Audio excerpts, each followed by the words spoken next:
Hi everyone, happy October. It's Snack here. So welcome back sa mga bago. Hi, nice meeting you. This is Snack, your friendly tarot reader and guide. Ayan siya. So yan, October na nga and sorry kung late tayo nag-upload but bago tayo mag-start ng reading, tulad nga ng promise ko last time, meron tayong top 5 or something 5 na eme before we do the reading. So for this month, this is your 5 affirmations that you can use for the month of October. Ayan, 5. So, meron tayong cheat sheet. Para syempre hindi tayo magkamali. So, ayan. Number 1. I trust the journey I'm on and believe everything is unfolding perfectly. Ibig sabihin po nito is, you should trust the process ng buhay. And ito yung kahit hindi mo na siya maintindihan, hindi mo na maintindihan yung mga nangyayari, just have to trust the process. Kung ano man yung nangyayari, it's really happening for a reason and there's a reason why. Ayan. So number 2, I am open to the new opportunities that October will bring. So be ready and welcoming sa mga bagong parating. Ngayong October, mapabagong kaibigan pa yan, bagong experience, and of course, changes, chances, lahat ng bago. Be open. Number 3, I radiate confidence and embrace change with grace. So, you just have to believe your face today. You have to believe in yourself and of course face challenges with a positive attitude, knowing that you can handle whatever comes. So parang be confident and embrace whatever things will come to you with a positive mind, positive attitude, ganyan. And alam mo yun, yung tipong ano man yung ibigay sa'yo, kaya mo. Hindi yan binigay sa'yo kasi hindi mo kaya eh. Diba? So, kakayanin mo. Parang sabi nga nila, susuka pero hindi susuko. Okay. Number 4. I release any fears and doubts and welcome abundance into my life. Ito yung you have to let go of everything na nag-hold sa'yo. So, let go of the things that is anything that is holding you back. Instead, mag-focus ka kung paano ka mag-attract ng success, ng love, ng prosperity, ng pera. Huwag mong isipin or huwag mong ilagay yung focus mo sa mga problema. Focus mo kung paano ka mas gagaling, mas magiging successful, paano lalong magmahal at maging mayaman. Okay? Number 5. This is the last one. I am in alignment with my higher purpose and ready to receive guidance. So, you are on the right path and open to receiving wisdom from the universe, your intuition, or your higher self.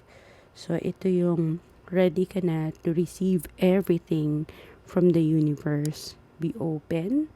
And babalik tayo sa number 1 is kahit hindi mo na maintindihan, kahit ang gulo-gulo na, just trust the process. Okay?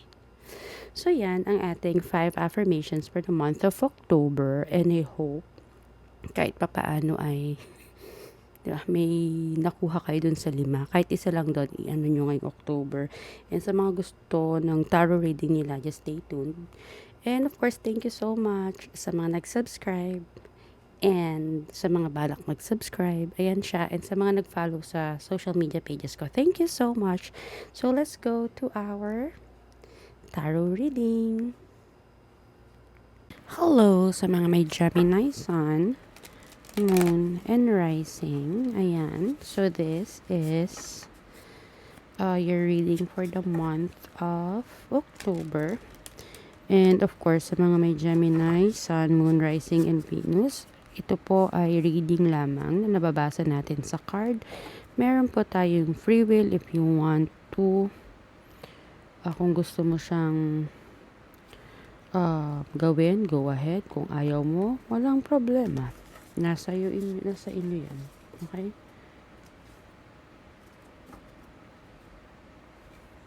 Let's see. Okay.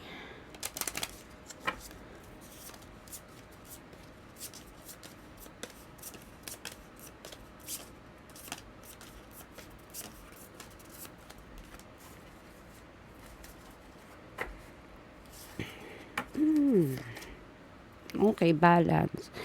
This is actually sinasabi sa'yo na kung madami kang gusto sa buhay, hindi pwedeng hindi pwedeng sabay-sabay. Kasi, alam mo yun, kunyari gusto mong maging chef at let's say, maging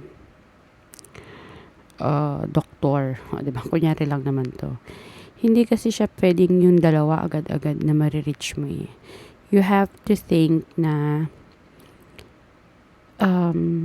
dapat focus ka muna sa isa. After nung isa, dun ka magiging focus dun sa isa. So, it's about focusing on what is more important. Hindi mo pwedeng makuha agad yung dalawa. Don't be selfish. Sabi nga niya, hindi ka pwedeng maging selfish sa mga bagay-bagay. Ay, nako. Wait lang.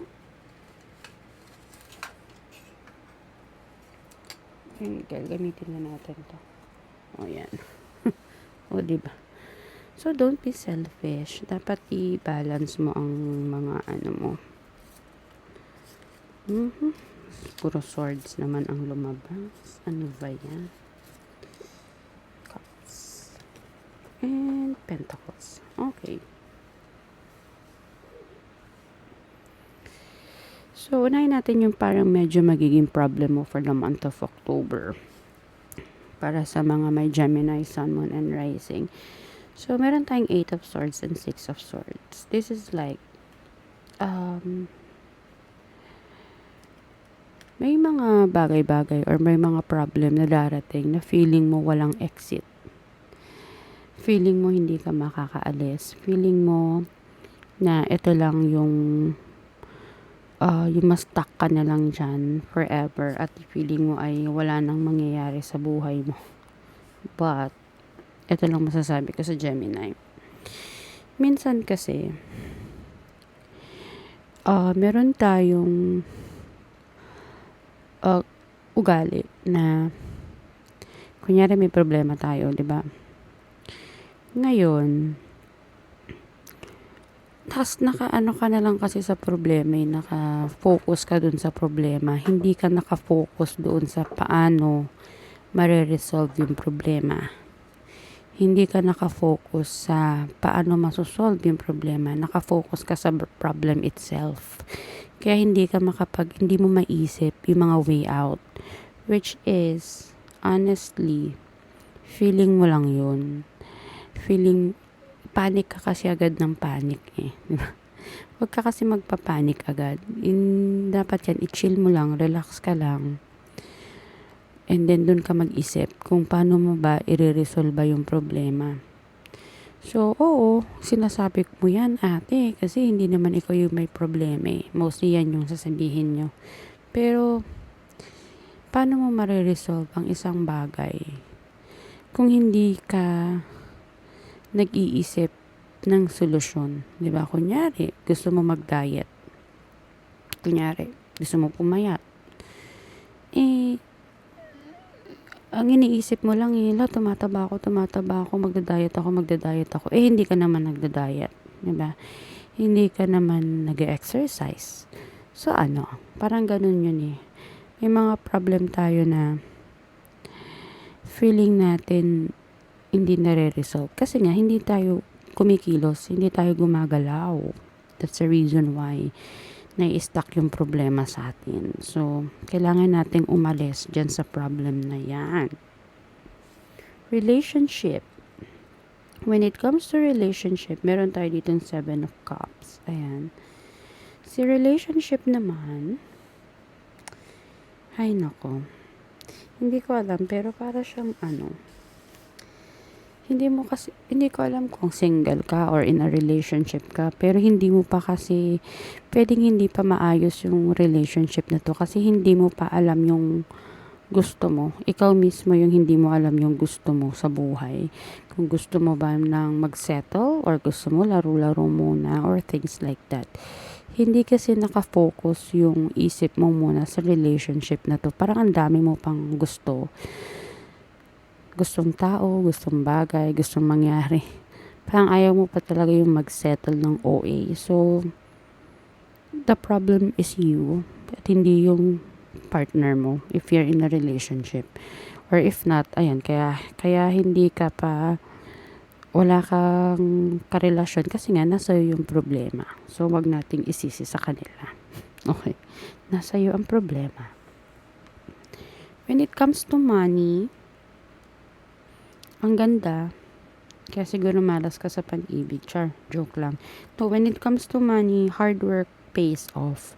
Ibig sabihin dito, parang the more, kasi nga ginagalingan mo, talagang ang push mo or ang goal mo ngayon is yumaman, maging successful. And I think you will feel everything this month of October.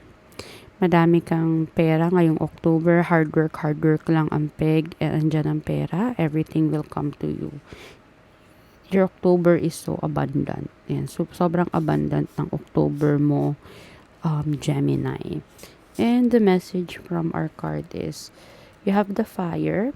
So, ituloy mo lang kung ano yung mga gusto mong gawin ngayon sa mga plano mo to become a better person, a successful person. Go. This is actually the good month for you. Ang ganda ng timing because you're on fire. And integrate your knowing. Lahat ng mga bagay-bagay na natutunan mo, let's say online, seminars, this is the time for you to do it. At gawin mo lahat yung mga yon. In that way, mas maging successful ka, mas maging okay ang gusto mo sa buhay. And maybe the reason why hindi ganun ka-stable yung relationship mo as of the moment is because you want to be stable when it comes to financial and sa work. And congratulations, that's actually better than ma-inlove ka ng walang-wala kang, 'di ba? Ang walang-wala ka at asa ka sa partner mo.